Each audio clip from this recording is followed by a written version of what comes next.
気持ちをなくしてしまったら、新しい思い出を作ることもできなくなってしまったら、そう思うととても怖いよ。どうか明日の私が今のこの気持ちをなくしていませんように。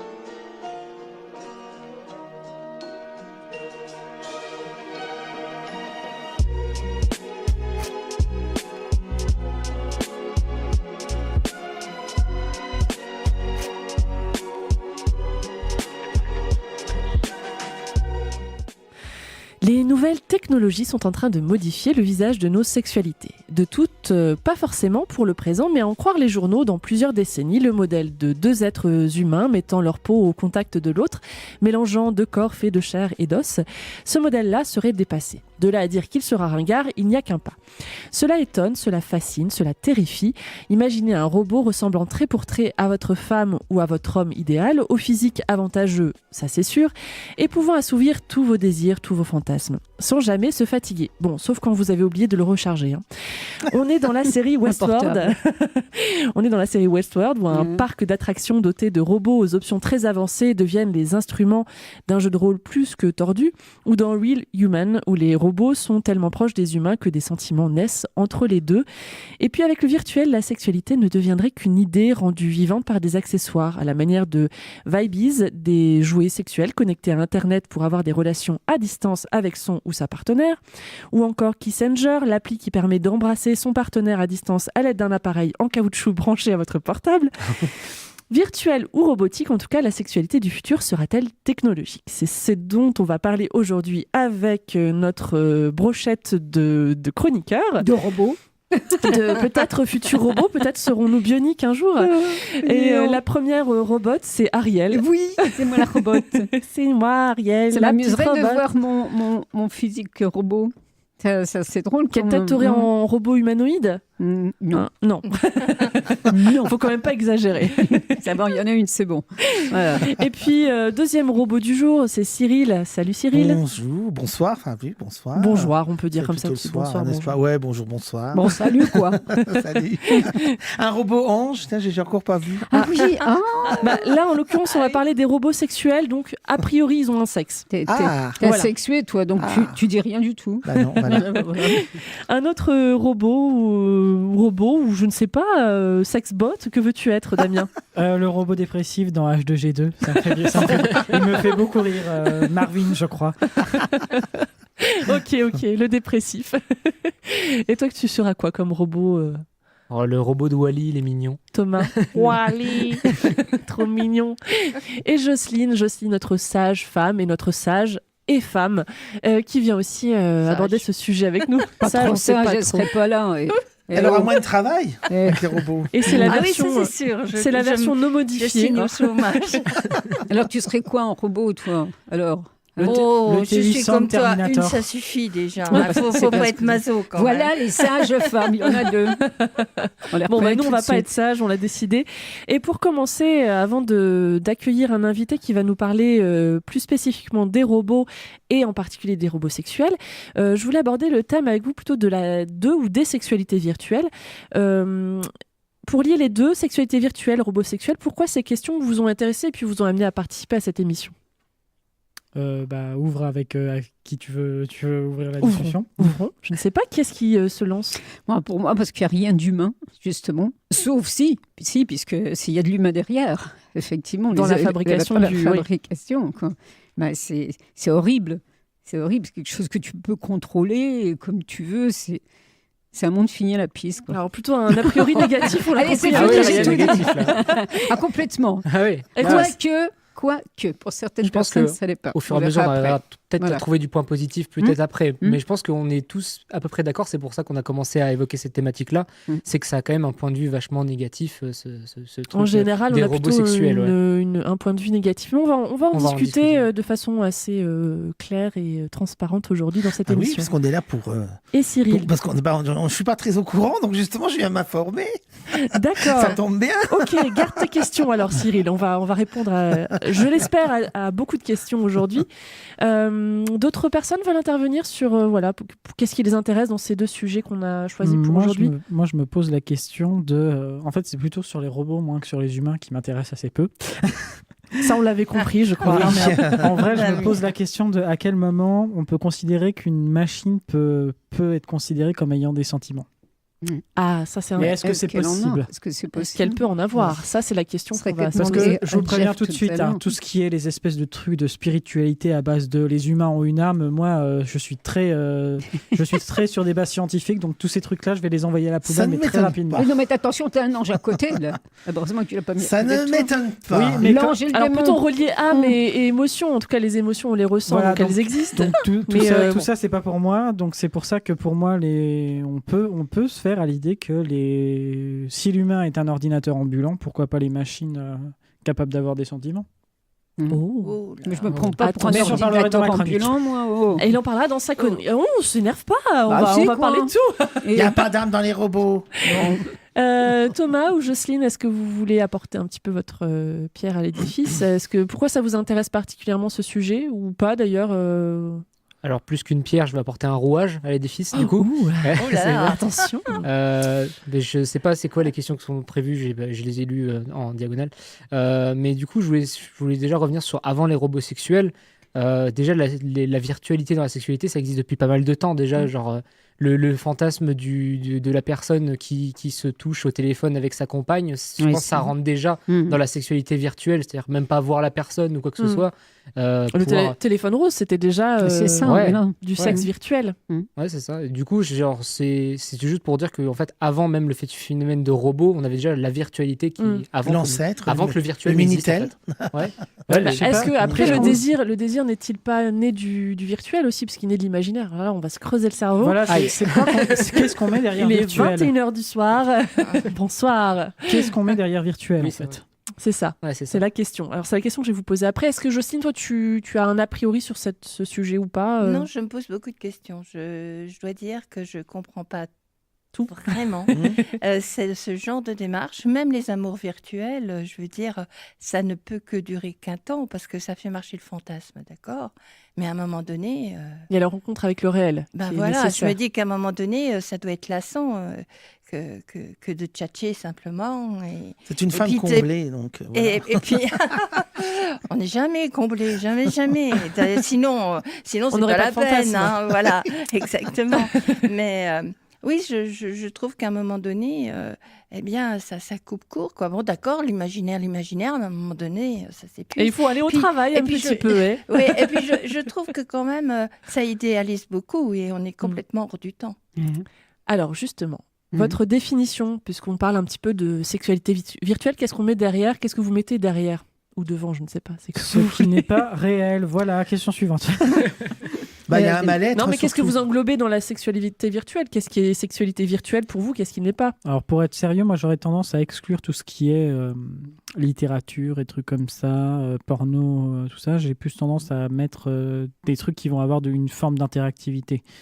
Par exemple, le porno, t'es passif devant. Façon Oui, de tu le parler. regardes. Mais tu le fais que le regarder, tu n'agis pas dessus en fait. Ce qui est un peu différent par exemple avec les jeux vidéo porno entre guillemets, où là tu vas avoir une action. Mm. Ou même les films porno, mais tu sais, qui sont avec des casques de réalité virtuelle, Mhm. où là tu peux faire bouger, en fonction de comment tu bouges ta tête, ça va bouger le film. Voilà, donc Dans le mouvement de tête. voilà, c'est ça.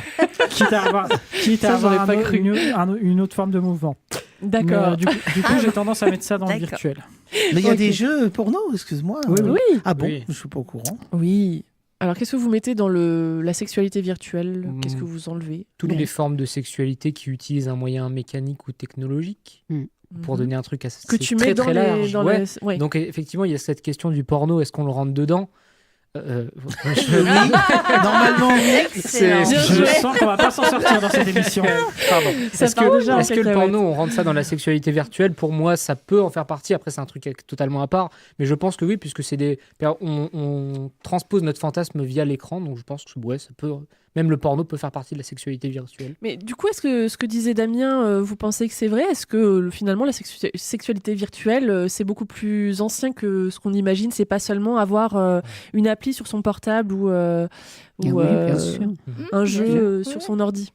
Bah, du temps. C'est plus À quoi sophistiqué vous au jour pensez d'aujourd'hui. À quoi vous pensez, par exemple? Ah, il parlait de téléphone rose, on parlait de téléphone rose dans les années 70, et certainement avant, des choses existaient comme ça aussi. Quand tu rentres dans une cabine pour mener une nana exactement. dans le film, c'est Ça existe virtuel toujours, aussi, d'ailleurs, ça à Paris existe toujours. Alors j'ai lu aussi qu'au Japon, dans certaines fêtes foraines, il y avait également des sortes de jeux un peu érotiques, voire porno, avec des poupées déjà. Alors c'était pas des poupées robots, hein, c'était loin de ça, mais il y avait déjà cette idée d'utiliser un support autre que l'être humain, si je peux être aussi violente que ça, parce qu'on objectifie quelque chose, mais Bah oui, bien sûr. l'être humain en l'occurrence. Mais il y avait déjà ces poupées qui existaient, qui étaient un peu une sorte de Palliatif. déviation, Des de défouloirs, palliatif, quoi. des défouloirs comme Bah, regarde les poupées gonflables, Voilà, ça c'est ce que existe j'allais depuis combien dire. de temps, une poupée gonflable? Ça Oui, fait c'est super, vrai. un super bruit. Les Et poupées même au gonflables. niveau virtuel, déjà, dans les années dans les années 30, 40, 50, les gens qui achetaient un magazine porno déjà, parce qu'il n'y avait pas les films et tout ça à l'époque, c'était quand même déjà un fantasme par rapport. C'était déjà virtuel de toute façon. Alors une dernière question avant qu'on appelle notre invité, spécialiste. que je présenterai tout à l'heure. Plutôt qu'en être dépendant de ces options, de ces accessoires, de ces applications, de toutes ces technologies, comment les utiliser, comment utiliser ces possibilités du virtuel comme outil pour améliorer ou accompagner les êtres humains dans leur sexualité? Est-ce qu'il y a des choses qu'on pourrait utiliser de façon bénéfique dans certaines sexualités ou dans certaines freins à la sexualité justement en utilisant ces technologies finalement? Oh, bah, les sextoys, c'est bien, par exemple. Il y a ces sextoys, tu sais, avec la télécommande.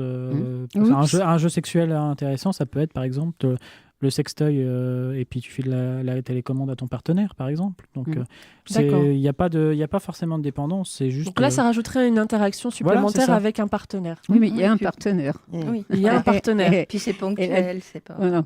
D'accord. Vous avez d'autres Mm. idées sur justement faire de ces outils des vrais outils, pas seulement être quelque chose de dépendant où on l'utilise tout seul et peut-être on n'a plus besoin que de ça, quoi. Dans le cas où tu es en couple avec quelqu'un qui est très loin et que tu as des envies sexuelles mais que la personne n'est pas là, bah, ça peut te permettre peut-être, par exemple, on imagine un robot sexuel ou quoi que ce soit, d'avoir un rapport sans philosophiquement tromper ton ou ta compagne. Il y a par exemple des combinaisons, je crois que c'est au Japon qu'ils ont inventé ça, des combinaisons qui reprend un peu les zones sensibles et on peut peut-être imaginer qu'un jour on puisse reproduire par un toucher sur cette combinaison, un toucher à des milliers de génial. kilomètres. C'est génial. Peut-être, je sais pas. Et les senteurs. Non, mais c'est alors, vrai, pour les relations à Ouais. distance, ce serait super. Oui, mais il y a aussi la sexualité, c'est le toucher, c'est sentir. Bon. Par contre, sexualité virtuelle, on va parler avec les robots tout à l'heure. Moi, je pense que pour les personnes, certaines personnes handicapées, c'est certainement une très bonne chose. Alors moi je pensais plutôt à ça, mais c'est vrai que c'est pas l'idée qui est venue en premier, mais effectivement. Non, mais pour moi aussi, c'est ce que. Voilà. J'avais pas compris comme ça la question. Moi. Elle était peut-être un peu tordue ma question, mais comme non, d'habitude. c'est juste que c'est moi qui suis con. Cherche pas. Non, tu n'es pas con. Non, arrête, Voyons. j'aime bien. Non, vas-y. Donc, je vous propose de faire une pause musicale. Pendant ce temps-là, on va essayer de contacter Geoffrey Becker, qui est donc anthropologue et spécialiste en robotique. On va discuter avec lui des robots sexuels.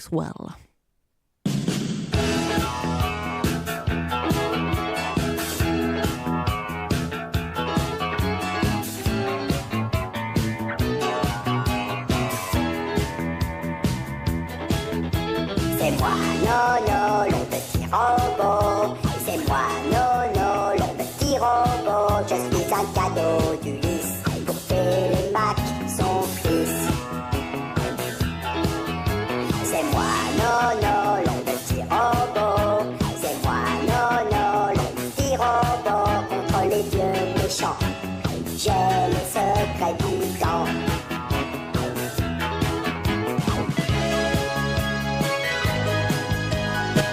Un petit clou? Tu veux un petit clou?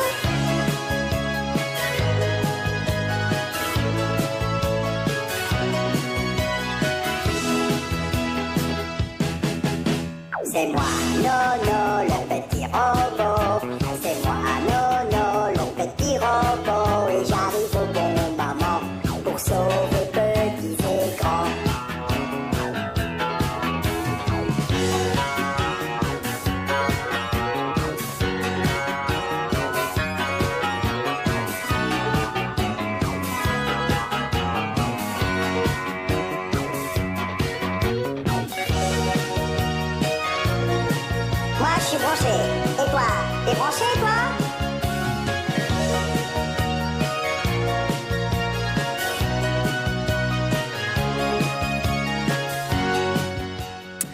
Et voilà, sans transition, c'était Nono le petit robot. Voilà, il pour est mignon celui-là. C'était Oui. voilà pour Bien. les nostalgiques d'une certaine période. Et on a avec nous Geoffrey Becker. Bonjour Geoffrey. Bonjour, Ça va bien? ça va bien et vous? Très Bonjour, bien, Ariel. très bien. Salut, Il y a Jeff. Ariel. On est 6 autour de la table, donc on va poser plein de questions. Tu bah vas ouais. être envahi de plein de questions. Alors, tu es anthropologue et spécialiste en robotique. Tu as aussi écrit Humanoïde, expérimentation croisée entre art et science, qui est paru aux presses universitaires de Paris-Ouest. Et tu as aussi été chercheur au musée du Quai Branly. Et notamment en 2016, il y a eu une exposition qui s'appelait Persona, qui traitait des relations entre les hommes et les objets, et notamment les robots, qui est ta particularité ou ta spécialité. Alors déjà, moi j'avais une question qui est peut-être un peu personnelle, mais comment et pourquoi tu t'es intéressé à ce sujet particulier des robots et de la relation entre hommes et robots? En fait, c'est une assez longue histoire, donc pour faire court, c'est quand j'ai commencé ma thèse de doctorat, moi j'étais très très intéressé par les objets anthropomorphes et je me demandais pourquoi on se sentait obligé de s'entourer de tout un tas de babioles qui ressemblent vaguement à des humains ou des choses qui sont animales mais qui adoptent des comportements humains. Dans les dessins animés par exemple, des animaux parlent et tout ça, et ça fait vraiment partie de notre quotidien et ça génère tout un tas de représentations qui moi m'intéressaient. Et donc j'ai rencontré Carlo Severi, qui est devenu mon directeur de thèse, et quand je lui ai expliqué ça, il m'a dit mais il faut absolument que vous travailliez sur les robots. Et donc moi je connaissais rien à la robotique, j'ai dit d'accord, et puis du coup ça s'est fait comme ça, et puis depuis là ça fait 10 ans et j'arrête pas en fait. Et justement, tu parles de cette recherche de la ressemblance ou du clone, du double de l'homme. C'est ce qu'on constate aussi dans les recherches actuelles, c'est qu'on cherche à construire des humanoïdes, des robots le plus proche possible de l'homme, que ce soit au niveau des traits physiques et des mimiques, mais aussi au niveau du travail sur l'intelligence artificielle. On essaie de leur donner aussi un caractère, une façon de réfléchir, même si c'est pas encore fait. C'est en tout cas l'idéal qui transparaît par les recherches actuelles. Pourquoi absolument on cherche à avoir des clones ou des doubles de nous en robots? Alors, il y a une raison qui est très pratique en robotique, c'est que les gens qui fabriquent ces machines, estiment que ça sera plus facile pour nous d'avoir une relation avec des choses qui nous ressemblent. Okay. Donc des choses qui sont douées de langage, des choses qui sont douées d'un regard, d'un visage, ouais. De mains, etc. Et donc pour agir avec nous dans notre quotidien, ils pensent que c'est plus facile pour nous, qu'on accepterait plus facilement de le faire si on était entouré de machines qui nous ressemblent. Et en fait, c'est une théorie qui a été rendu célèbre dans les années 70, qui s'appelle la théorie de l'Uncanny Valley, qui dit que plus un robot nous ressemble, plus on est enclin à accepter sa présence, et à un moment donné, quand il va faire un geste très robotique, et ça va nous déranger. Ouais. Et en fait, il a constaté que ce sentiment, il existait à chaque fois qu'on était au contact des robots, quoi. Donc c'est un préalable, si vous voulez, de la relation humain-machine, la ressemblance, mais en fait, c'est pas gagné du tout, quoi. Ouais. Et ça explique peut-être le malaise qu'on peut ressentir, nous, quand on voit ces robots qu'on nous présente comme futuristes et déjà dotés de tellement d'options, y compris parfois des émotions. Mais on peut être touché par ce malaise qui finalement, tu décris, toi, dans un processus normal, finalement, quand on revient au robot, de l'impression d'homme, on revient au robot. Ouais, c'est exactement ça.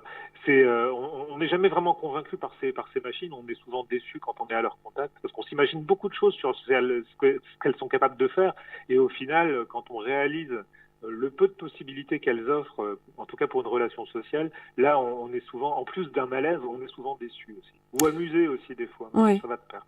Alors justement, les robots sexuels, parce que c'est de ça qu'on parle, c'est un sujet à la mode. Alors il y a plusieurs robots qu'on nous a présentés comme super robots. Alors il y a eu Aiko, la poupée qui parle anglais, qui sourit et qui cligne des yeux. Roxy avec ses 5 personnalités différentes. Il y a aussi Harmony, capable de parler, apprendre et répondre. Et tous ces autres robots qui seraient les premiers robots dits sexuels. Quel est l'écart justement entre ce qu'on nous présente, les technologies telles qu'on les voudrait, et puis ce qui existe vraiment dans la réalité, ce qu'ils sont vraiment ces robots? Alors en fait, ces robots n'existent pas encore vraiment. Ce qu'on nous vend pour de la robotique, en fait, c'est plutôt des marionnettes. Oui. Et ce sont des poupées sexuelles, en gros. C'est ça. Donc il n'y a pas une grosse innovation. Je crois que la première d'entre elles à être dotée d'intelligence artificielle a été mise sur le marché l'année dernière, mais Oui. je suis pas allé vérifier. Donc c'est des objets extrêmement. Enfin, c'est pas des robots. Ce sont des poupées. C'est des poupées souvent, vraiment très modernes. On les assimile à des robots, alors qu'en fait, c'est pas des machines du tout, quoi. C'est juste des poupées articulées, et la plupart du temps, il faut les animer soi-même, paraît-il, pour le faire. Donc, Oui, elles marchent pas, elles sont vraiment, c'est, on va dire, une poupée gonflable améliorée. Non, Sauf que là, c'est du silicone là, c'est et du ça coûte silicone, cher. Ça ressemble quand même à un être humain. Oui, à part la Oui, ressemblance, il n'y a rien à l'intérieur qui fait qu'elle est beaucoup plus, on va dire, évoluée qu'un robot, tel qu'on l'imaginerait. C'est ça, c'est des coquilles quasiment vides. Hein. Alors après, il y a peut-être une fonction de langage. Alors c'est un peu comme les poupées parlantes. Alors on lui appuie sur le ventre et elle va dire quelque chose. Quoi. Et donc bon, là, c'est pas très innovant. Ce qui est très innovant, par contre, c'est voilà le détail qui est apporté à la représentation. Et donc là, ils vont travailler sur la peau, ils vont travailler avec des vrais cheveux, par exemple. Ils vont travailler sur tout un tas d'articulations aussi, pour que ça paraisse naturel, en tout cas à l'œil, d'abord. Après, au contact, ça, je sais pas les utilisateurs, ce qu'en pensent les utilisateurs. Et du coup, ça donne des objets extrêmement chers. Oui. Parce que là, tu comparais tout à l'heure avec une poupée gonflable, on n'est pas du tout dans les registres de prix d'une poupée gonflable. Ah oui, non, c'est sûr. C'est extrêmement cher. Je crois que c'est à partir de 5 000 euros minimum en fonction des options. Et puis, il y en a même qui... je voyais dans certains développements de poupées qui devaient un jour accueillir une intelligence artificielle assez sophistiquée. Là, on allait vers des 28 000, 50 000 euros assez facilement. Mais bon, tout ça, c'est effectivement, comme tu le soulignes, c'est plutôt des projets plus que des choses déjà acquises. Oui, tout à fait. Oui. Puis c'est aussi un moyen, je pense, il y a une économie derrière ça qui est florissante, hein, et qui rejoint un peu l'économie des startups aussi. Oui. C'est-à-dire que on va essayer de lever des fonds, et le high tech, c'est toujours plus facile de lever des fonds avec du high tech que de dire voilà, on va faire une poupée gonflable un peu mieux, un peu plus réaliste, etc. Le dire comme ça, je suis pas sûr que les investisseurs se précipiteront sur leur chéquier pour tout de suite investir dans les compagnies qui fabriquent ces objets. Et donc déjà de les vendre pour ce qu'elles sont pas, des robots, c'est déjà un indice comme la façon dont on va jouer sur l'imaginaire des gens pour pouvoir au moins fabriquer un objet à minima, quoi. D'accord. Justement, on parlait un petit peu d'intelligence artificielle. Il y a une grosse recherche. On essaie à tout prix de doter ces poupées ou ces futurs robots en émotions. Qu'est-ce que tu en penses, toi? Quel est l'intérêt justement de vouloir à tout prix mettre des émotions vu l'utilisation qu'on va faire de ces poupées? Là encore, c'est des recherches en robotique qui sont assez anciennes, hein, les recherches sur les émotions. Et très souvent, ce qu'on appelle recherche sur les émotions, c'est pas du tout ce qu'on croit. C'est pas, on va pas travailler pour doter le robot d'émotions. Il va pas être capable de ressentir quelque chose. Il va juste mimer une émotion. C'est comme au théâtre. L'acteur va pas nécessairement être obligé de ressentir l'émotion que son rôle l'oblige à jouer, mais il va au moins figurer quelque chose. Donc il va adopter une posture, il va adapter les traits de son visage pour figurer une émotion. Et en robotique, ce qu'on appelle la robotique des émotions, principalement, c'est ça. C'est comment on va faire en sorte que je comprenne que le robot mime la tristesse au moment où il mime la tristesse, ou la joie, ou tout un tas de registres d'émotions de ce genre, quoi. Mais est-ce que c'est pas plus inquiétant, justement? Là, en gros, c'est comment on fait des marionnettes, en gros, quoi. Ouais. Et c'est un peu ça aussi, hein, avec les objets dont on parle. Mais en plus, est-ce que c'est pas un peu plus inquiétant justement d'avoir un robot qui va mimer une émotion et dont on sait qu'il la ressent pas forcément, puisque c'est un robot, donc on va pas lui demander un miracle. Mais justement, est-ce que c'est pas un peu Ou une émotion qui n'aurait pas qui de n'a pas de sens sens. pour une intelligence artificielle, par exemple, je sais pas, la peur de la mort ne devrait pas être exactement la même pour une machine qui va s'arrêter de fonctionner que pour un humain qui va mourir. Donc ça aurait pas de sens pour une machine d'avoir peur de la mort en tant que telle. Ah, ça, on part dans de la philosophie très, très lointaine, mais en tout cas, c'est des questions qui ont aussi un lien avec la question que je vais poser maintenant, en lien avec le code éthique. Je sais que certains chercheurs, ou en tout cas certains intellectuels, seraient en faveur d'un code éthique sur lequel les relations entre hommes et robots se baseraient pour le futur, si on estime qu'un jour on arrivera à ce qu'on veut, c'est-à-dire un robot développé avec une intelligence artificielle et tout ce qu'on peut nous faire entendre. Toi, tu en penses quoi de ça, de cette position de certains chercheurs en faveur d'un code éthique? C'est même très ancré dans le milieu de la recherche parce que c'est le comité d'éthique du CNRS, je crois, qui a été un des premiers à réfléchir sur ces questions.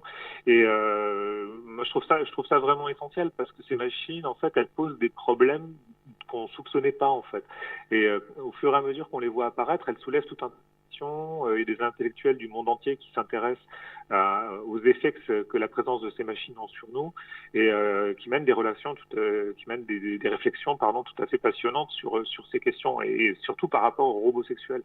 Il y a tout un débat entre différents auteurs sur ce qu'elle nous amène, ce qu'elle transforme dans les relations entre les humains. Parce que le risque, c'est pas tellement qu'on ait des relations avec les objets, on a des relations avec tous les objets qui nous entourent, y compris des sextoys, ça n'a jamais posé de problème. Seulement, là, on entre dans un degré de la représentation qui fait que on peut être amené à confondre. Et là-dessus, il y a un vrai risque. C'est-à-dire que, par exemple, j'ai une poupée, un robot sexuel, appelons-les comme ça, un robot sexuel, est toujours consentant. Toujours. Oui. La question de son consentement ne se pose même pas, quoi. On l'a acheté pour une fonction, et c'est cette fonction qu'on va pratiquer qu'on va explorer avec l'objet. C'est pas le cas avec un humain. Un peu cathartique. Il y a une dimension un peu cathartique avec ces machines. C'est qu'on peut leur faire subir à peu près n'importe quoi et ça peut aussi devenir des outils de thérapie pour ça. Et donc, bon, voilà, pour situer très très rapidement les grands thèmes de ce débat, c'est ça, c'est est-ce qu'on peut tout faire avec ce genre de machine? Est-ce que ça ne va pas transformer la relation qu'un homme ou une femme a avec ses partenaires sociaux habituels? Et si quelqu'un souffre, par exemple, si quelqu'un est violent, est-ce que c'est pas mieux finalement pour lui de se défouler sur un objet? Et c'est une réflexion qui est en cours, qui est tout à fait intéressante, mais en même temps, elle reste à un niveau assez abstrait et théorique parce qu'on n'a pas vraiment de cas concrets à explorer. Et en même temps, on a l'impression que ceux qui vont être plutôt pour ces futurs robots se situent plutôt du côté de l'industrie et que de l'autre côté, dans la recherche et du côté des intellectuels, je pense à Serge Tisseron par exemple, qui lui est psychiatre, docteur en psychologie, qui est membre de l'Académie des technologies, lui qui pense que les relations entre humains et robots vont induire un changement dans la psychologie de l'homme. C'est un petit peu ce que tu expliques aussi, c'est que finalement... Oui, c'est un des risques, oui, effectivement. Ouais. En utilisant ces robots qui nous ressemblent beaucoup, on peut aussi avoir une idée des relations humaines qui changent et qui peut être dangereuse ou bénéfique en fonction de comment on l'utilise. Voilà, c'est ça. Et on ne sait pas grand-chose de ce qu'elles peuvent de la façon dont elles peuvent agir sur nous, ces machines. Et du coup, pour revenir à ta question, l'éthique est extrêmement importante, quoi. Il faut avoir cette réflexion-là. Il faut explorer tous les sujets, y compris les pires, parce que les robots sexuels. Nous, on est très en retard en Europe sur les robots sexuels. Enfin, en retard. Disons que on les a pas intégrés à nos pratiques, quoi. Contrairement à d'autres pays du monde où c'est le cas. Par exemple, au Japon, les poupées sexuelles sont vendues bien plus facilement en France. Et au Japon, par contre, ils ont des pratiques extrêmement différentes des nôtres. Par exemple, il y a des poupées sexuelles qui représentent des enfants. Oui. Donc ça, en France, ça pose un réel problème de représentation. Et je le comprends très bien que ça pose un réel problème. C'est choquant, quoi. Moi, la première fois que j'ai été confronté à la représentation d'un enfant robot dont on m'expliquait que le but, c'était d'avoir des relations sexuelles avec lui, j'étais extrêmement choqué. Donc, Il faut absolument que cette réflexion se fasse maintenant, finalement, avant que la technologie avance, que le code éthique arrive avant l'avancée technologique, finalement. Je sais pas si cette réflexion aboutira à un code d'éthique. En tout cas, peut-être qu'elle précisera un cadre légal qui est encore flou, qui a du mal à aborder la représentation du corps humain, et puis qui a pas intégré encore ces objets à sa réflexion. Et je pense que ça peut être un réel plus de les conduire, en tout cas, ces réflexions. D'accord. Damien, tu as une question? Oui, au fil des articles que j'ai lus sur le sujet des intelligences artificielles, j'ai vu qu'il y avait une différence qui était faite par les chercheurs entre intelligence artificielle faible et forte. Est-ce que vous pouvez nous expliquer ce que c'est?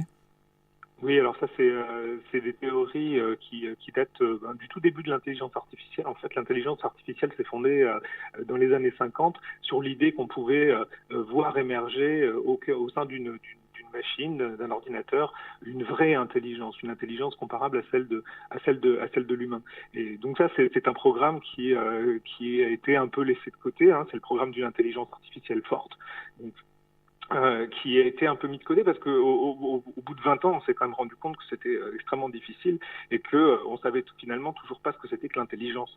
Et on n'arrivait pas à définir exactement ce que c'était que l'intelligence. On trouvait de l'intelligence finalement partout, y compris dans certains comportements sociaux des animaux ou des comportements même de la matière elle-même. Et on se disait alors ce qu'on estime être l'intelligence, c'est finalement peut-être un phénomène plus large qu'on le croit. Et est-ce que c'est pas complètement impossible de reproduire des phénomènes aussi divers que ceux qu'on observe dans la nature.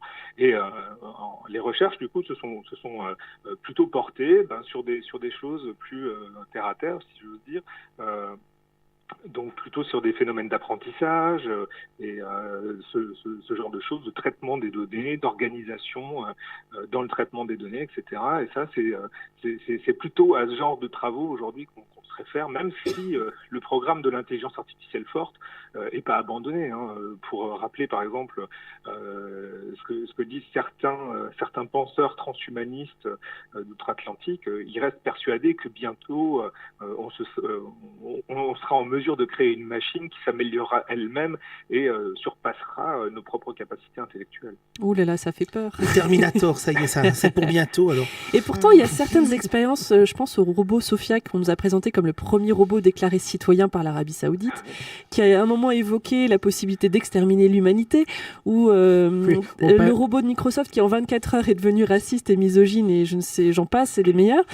Ils font un peu froid dans le dos tous ces robots. Est-ce qu'on a raison d'avoir peur aussi de cette intelligence artificielle en l'état où elle est, en tout cas de recherche? Au passage, on va quand même préciser que citoyen en Arabie Saoudite, ça ne veut pas dire grand-chose. Surtout quand le robot a une meilleure citoyenneté que la femme. Bref, parenthèse. Donc, est-ce qu'on a raison vraiment d'avoir peur de cette intelligence artificielle telle qu'elle est développée pour le moment? Mais on n'a pas de raison d'avoir peur tant qu'elle n'est pas construite par des idiots. Ce que je dis souvent sur cette question, c'est que finalement, il y a rien dans les machines qui ne soit pas le fruit du travail humain, et que donc ces machines-là, elles sont inventées par les humains. Donc elles contiennent leurs erreurs, elles contiennent leurs espoirs, elles contiennent aussi leurs pires travers, il faut le reconnaître.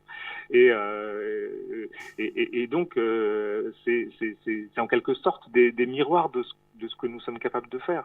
Et connaissant, comme nous connaissons bien nos congénères et notre histoire, on a raison d'avoir peur, parce que ce qui nous fait peur à travers elle, c'est nous-mêmes, en fait. Exactement. Ouais. En tout cas, c'est notre instant philosophie. On va mourir moins bête ce soir grâce à toi, Geoffrey. On te remercie. Est-ce qu'il y a d'autres questions à Geoffrey? On te libère de cette torture Non, puisqu'il vient, je vais lui poser une question à Geoffrey, monsieur Geoffrey Becker. Salut. Tu viens de répondre que les robots, il y a de l'humain derrière, et l'humain, on sait ce qu'il est, donc moi, les robots, franchement, m'effraient, parce que dès qu'il y a l'humain derrière, c'est prolongé encore du fantasme à la con des humains, pas besoin de ça. En tout cas, je te remercie d'être à l'antenne. On peut peut-être rappeler ton livre, Un humanoïde, expérimentation croisée entre art et sciences, presse universitaire de Paris-Ouest, quand même. Et tu as un site, je crois, où on peut retrouver aussi tes travaux et les différentes conférences et tables rondes sur lesquelles tu as travaillé? Oui, en général, il suffit de taper mon nom dans les moteurs de recherche américains et on me trouve tout de suite. Monsieur Geoffrey Becker, merci beaucoup en tout cas pour ta participation. Merci à vous. Salut Geoffrey. Merci à vous. Bye. Salut. Au revoir. Au revoir. Et ben voilà. Et voilà, alors suite à cette Si vous êtes pas rincé échange, des robots, je sais pas ce qu'il vous faut. Hein.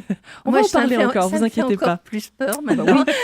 oui, Alors tu justement- lis son livre, puis t'as encore plus. C'est mieux, c'est encore une Ah deuxième ouais. couche. Alors justement, je sais pas si on va avoir peur ou justement moins peur avec Damien, parce que tu nous as préparé une chronique sur le sujet.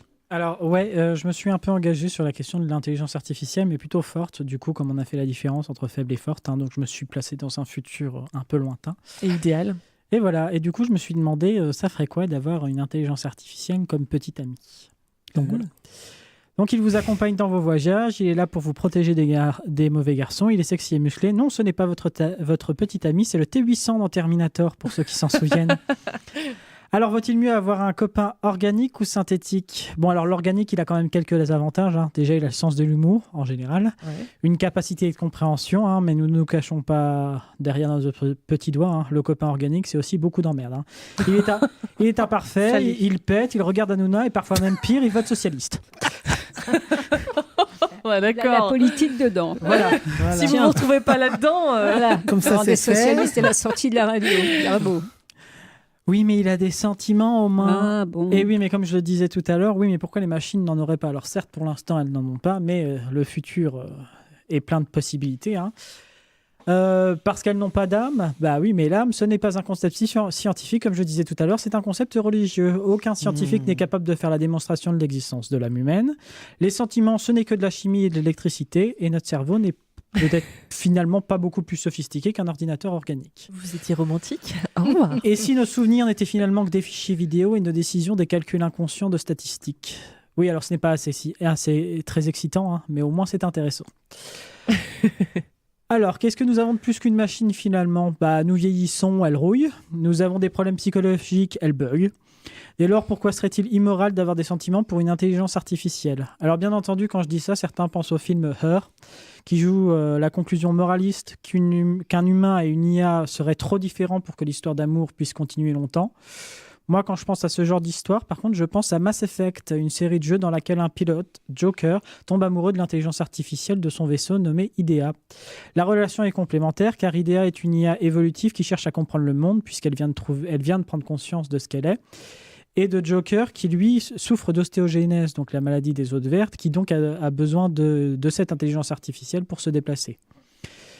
Alors, c'est donc une relation complémentaire et égalitaire, mais l'égalité dans une relation, c'est important, mais l'égalité des droits, c'est aussi une chose importante. Imaginons que nous arrivions à créer des intelligences conscientes. Seraient-elles égaux aux humains ou des citoyens de seconde zone ? Auraient-elles exactement les mêmes droits ou alors des droits d'une nature totalement différente ? L'intelligence artificielle est une question morale, philosophique, on en a parlé, juridique également, puisqu'on parlait de cadre moral avec notre invité tout à l'heure. Mais aussi personnel. Et si certaines personnes tombaient amoureuses d'une intelligence artificielle, serait-ce moralement condamnable ? Serait-ce moins bien de tomber amoureux d'une intelligence artificielle que d'un être humain ? Alors, il ne s'agit pas de tomber amoureux de son grippin ou d'une sorte de fétichisme glauque, hein, mais de chercher une autre forme de sentiment, peut-être quelque chose de tout nouveau qu'on ne connaît pas encore. Ça dépend si le grippin parle et réfléchit. Ben voilà, mais là, on parle d'intelligence artificielle. Mon grippin, à part calculer avec un minuteur le temps de cuisson... Alors, bien entendu, pour cela, il faudrait déjà éviter que les IA que nous créons ne se retournent contre nous. Hein. Le fameux Ça sujet de serait Terminator. moche. Voilà. Ouais. Quand on sait que Twitter a transformé une IA En 24 heures. en version numérique en une version des jeunesses hitlériennes, on reste assez dubitatif de ce point de vue. Il faut faire très attention. Si un jour nous atteignons au stade de la conscience comme cette nouvelle espèce jugera notre histoire, et l'histoire qu'on a avec elle, en fait. Parce qu'elle aura des ancêtres. Et qu'est-ce qu'on en aura fait ? Des robots sexuels, par exemple. Hein ? Voilà. Alors, nous créons aujourd'hui des intelligences artificielles. Alors, certes, pas très fortes. Hein, c'est encore des IA faibles, mais dans un but d'exploitation et de profit, le faire dans un but de compréhension et de sophistication. Stephen Hawking, le célèbre scientifique, disait que l'IA n'était pas à craindre, mais que l'usage que le capitalisme en faisait, lui, était à craindre. Sommes-nous en train de créer des esclaves numériques ? Tous les esclaves finissent en révolte et l'histoire de Terminator ou de Matrix nous montre bien que le plus souvent, le point de vue des humains n'est pas forcément le bon. Hein, imaginez Matrix. Alors, je sais pas qui a vu Matrix ici. Tout le monde a vu Matrix. Oui, Ah, je- si, non, Matrix, tu l'as vu Matrix nous raconte en fait une histoire où les humains en fait sont transformés en batterie pour nourrir les machines, mais on ne sait pas en fait si c'est pas les humains qui ont exploité les machines avant et qu'elles se sont juste révoltées. On a juste le point de vue des humains. Et donc il faut se poser la question de pourquoi les machines dans Matrix, elles sont aussi méchantes. C'est peut-être les humains qui les ont créées comme ça et puis c'est tout. Voilà. J'ai tendance à penser que les IA sont une chance inouïe que l'homme va se faire un devoir de gâcher. Nous pourrions avoir accès à une nouvelle forme d'intelligence capable d'une compréhension hors du commun et nous finirons probablement par l'exploiter, l'insulter puis la détruire. Alors non, c'est pas la joie, mais en même temps, je suis malade, je suis fatigué, j'ai pas dormi de la nuit et je suis déprimé. Tiens donc. Car- Ah oui, mais C'est bizarre, chez toi, tu es toujours déprimé. voilà, car l'humanité, c'est ceci, c'est à partager avec les autres des problèmes dont ils n'ont rien à foutre, juste parce qu'ils sont aussi déprimés que toi. Effectivement. Allez hop. Allez hop. C'est vraiment Un la robot méchante, quoi. déprimé, t'imagines, toi, le travail. Mais il y en a vraiment un dans le guide du voyageur didactique qui est hilarant. Oui, peut-être qu'il est Bon, rigolo. c'est bon, je comprends mieux ton choix, du coup. Alors finalement, moi je vais revenir un petit peu à cette question. Pourquoi ces robots, là on va parler vraiment des robots, hein, c'est notre troisième partie, je l'ai appelé Goodbye Nono le petit robot, parce qu'on est loin de ce petit robot qui était si mignon dans les années 80. Pourquoi ces robots sexuels fascinent autant qu'ils effraient à votre avis? Pourquoi ils fascinent? Parce on essaie de les faire proches de nous. Et on est toujours, l'être humain étant très narcissique, je pense qu'il a tendance à s'intéresser à ce qui lui ressemble. Personnellement, moi ça me fout les boules d'avoir quelque chose qui me ressemble. Alors ouais, mais Moi, alors ça m'attire pas du tout. oui, mais pensez bien un truc, ça vous ressemble beaucoup, ça vous effraie. Si ça vous ressemble pas du tout, c'est encore plus effrayant. Je vous rappelle qu'une des bestioles qui a été créée pour ressembler le moins possible à un être humain, c'est l'alien de Alien. Bah il est sympa lui. Oui, oui, mais il a été créé pour ressembler le moins possible. Non mais moi c'est sûr. je pense, tu vois, par exemple à des robots qui me font pas peur, ça serait des robots tels qu'on les a créés utilitaires, par exemple. Ils n'ont pas l'aspect vraiment... Enfin, si, il y a un petit aspect humain parce qu'on leur a foutu 2 jambes et 2 bras, mais t'as des robots qui ont juste des roulettes et voilà, Ouais, et ça me dérange basique, pas quoi. parce qu'en fait, Un et petit ils pourraient être tablier. dotés d'intelligence artificielle, ça me dérangerait pas parce qu'il n'y a pas une apparence qui me met mal à l'aise en fait. Comme les petits robots qu'ils mettent dans les maisons de retraite aussi. Ah ouais Oui, Ah, je savais pas ça. ouais, maintenant il y a ça aussi parce qu'il n'y a pas assez de personnel pour animer. Et pour les divertir et ils sont en train, ça commence à vraiment bien prendre. C'est un petit robot qui est pas très grand, mais qui amuse énormément les personnes âgées. Voilà. En fait, ce qui te fait flipper, c'est qu'on donne... Ça me fait pas peur. c'est qu'on donne des attributs humains à un robot. Oui. Je peux comprendre parce que déjà, en fait, je comprends pas à quoi ça sert en dehors du robot sexuel qu'il a une utilité pour l'humain. En fait, pour une intelligence artificielle, ça aurait quoi? Quel intérêt elle a d'avoir De une même... ressembler à l'homme. Bah oui, déjà parce que théoriquement, si elle est forte, elle peut se trimballer dans Internet. Elle n'a pas besoin d'avoir des membres, en fait, elle en a partout. Mais du coup, C'est la pire. c'est vraiment une logique très anthropocentrée, je trouve, de vouloir faire un robot qui ressemble à l'être humain, parce que ça n'a pas de sens pour le robot, en fait. Oui, mais c'est ce que disait Geoffrey tout à l'heure. C'est pour qu'on ait le moins peur possible. Oui, Mais en même temps, c'est ça qui fait mal à l'autre côté. Pour répondre au truc, moi je pense que pourquoi ça nous fait peur, justement comme tout, parce qu'on est des sacrés êtres humains et qu'on a peur de tout, c'est parce qu'on connaît pas du tout. Je vois les chercheurs qui travaillent sur le sujet, j'en ai quasiment vu aucun qui a peur de ça. C'est juste parce qu'on est des êtres humains et on a peur de ce qu'on connaît pas. Je pense que 99% des personnes qui parlent des robots n'en ont jamais côtoyé de leur vie. Donc forcément, on en a peur, mais ça se trouve, du jour au lendemain, on en mettrait un dans notre cuisine qui serait un robot sexuel, un robot culinaire, peu importe, mais on se rendrait compte que c'est super cool. Et On lui ferait une ratatouille puis on mangerait avec lui. Bon sang, bonsoir. Pourquoi pas? Mais moi, j'ai plus Je suis pas sûr qu'il digère bien. J'ai plus peur des robots sexuels que des robots utilitaires. Les robots utilitaires, à la limite... Alors justement, est-ce que vous vous sentiriez menacé par un robot pouvant imiter des émotions, discuter et être un roi ou une reine au lit? Évidemment. Franchement. Non. Qui va être à la hauteur après si. derrière ça? Est-ce que la sexualité est forcément mécanique et liée à un programme de justement. répétition de... Justement, je trouve qu'on est complètement à côté de la plaque là, sur ce coup-là. Tu dis bien Menacé. Non, c'est imiter des émotions. Imiter des émotions, pas les Donc, ressentir. Donc pas les il y a ressentir. l'IA faible dont on parlait tout à l'heure. Mais ça va être toujours les mêmes émotions. C'est Il toujours est les mêmes. programmé pour avoir... Non, il y aura plusieurs programmes. Mais surtout, ce sera pas la version. Enfin, ce sera pas une IA capable d'avoir des sentiments d'IA. Tu vois, c'est ce que je disais tout à l'heure. C'est par exemple quelqu'un c'est une intelligence qui va mimer la peur de la mort. Oui, c'est ça. Au lieu d'avoir peur peur de la non-fonctionnalité, qui est une chose différente du coup. Et du coup, c'est vraiment juste une imitation. Donc en fait, c'est nul.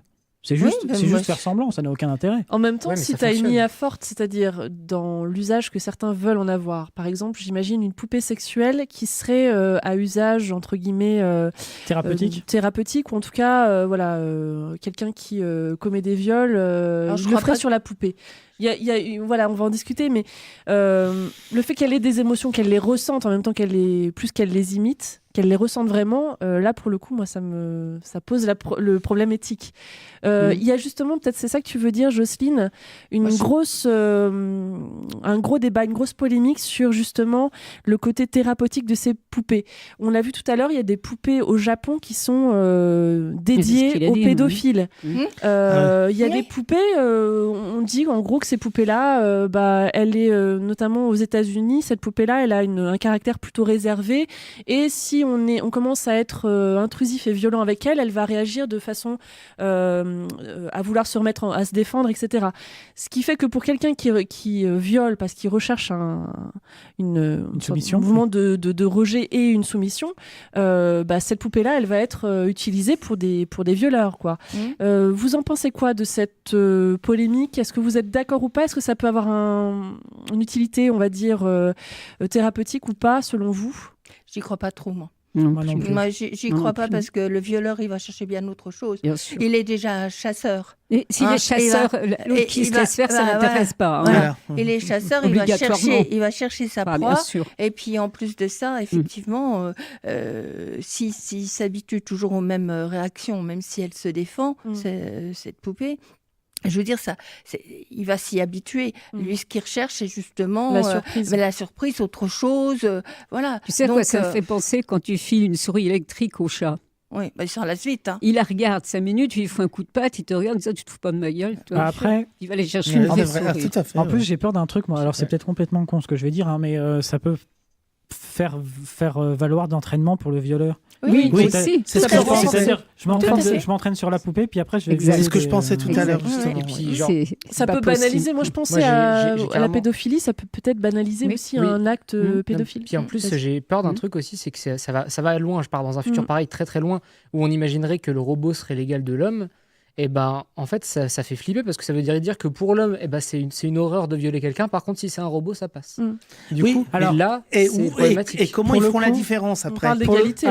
C'est une question pour d'égalité. Le coup, j'ai fait des recherches sur ça et il y a beaucoup de juristes qui commencent à se pencher sur un cadre légal. Et j'en parlais tout à l'heure de question de est-ce que ça doit être des sous-citoyens ou des citoyens différents? Parce que bien entendu, on ne peut pas donner les mêmes droits à des gens, à des gens en fait, à des gens organiques en fait, qui n'ont simplement pas la même façon de raisonner, de penser, de faire des émotions, même si c'est pas les nôtres.